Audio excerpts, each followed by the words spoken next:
Amen, amen, amen. Prys die naam van die Here. Ek wil elkeen begroet in daardie wonderlike oorwinningsnaam van ons Here Jesus Christus. Wat 'n eer en 'n voorreg vandag om u te kan bedien, om u te kan bemoedig met die onfeilbare woord van ons Here Jesus Christus.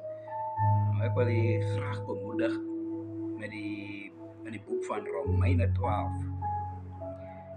Die nuwe lewe in Christus. En nou doen ek 'n beroep op julle broers op grond van die groot ontferming van God.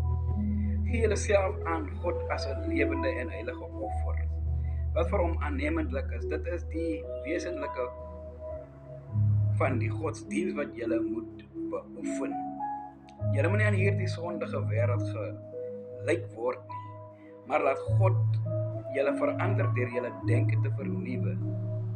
Dan sal julle ook kan onderskei wat die wil van God is, wat vir hom goed en aannemendlik en volmaak is.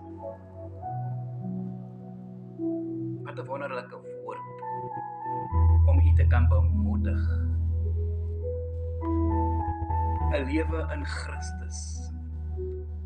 Ek wil net so 'n bietjie klein niks brei. 'n Lewe in Christus. Die naam van die Here Jesus Christus praat van self. To have Christ is to have life.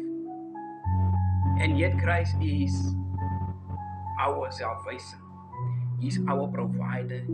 He's our giver of life. He's the very reason why we exist as a people. Now imagine God, die Here, hy vra ons mooi.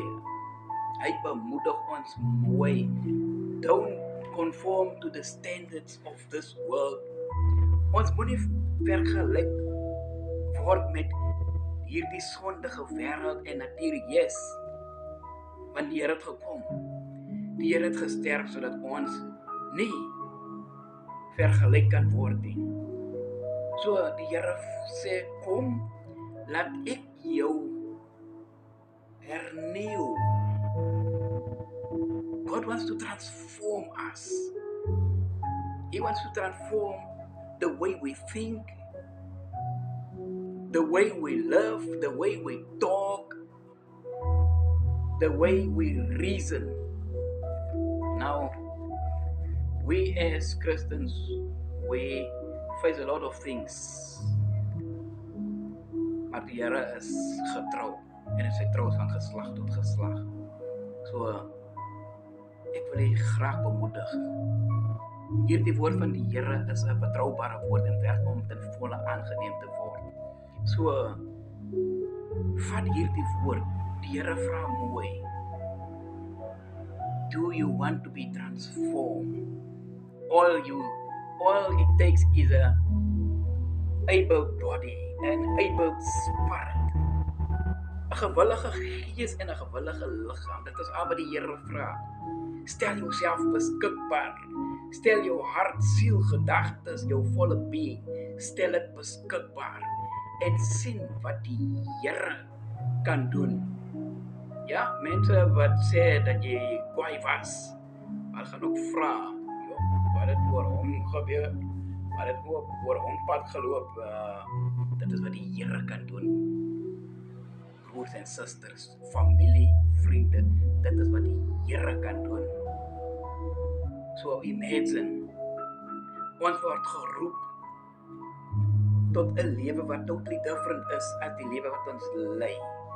Die Here sê, ons hoef nie te worry. Hy is met ons. Hy sal deurkom vir ons. So, stel jouself beskikbaar, sodat die Here jou volle wese kan verander en sien hoe die Here deurkom vir u. Die Here seën u. Amen.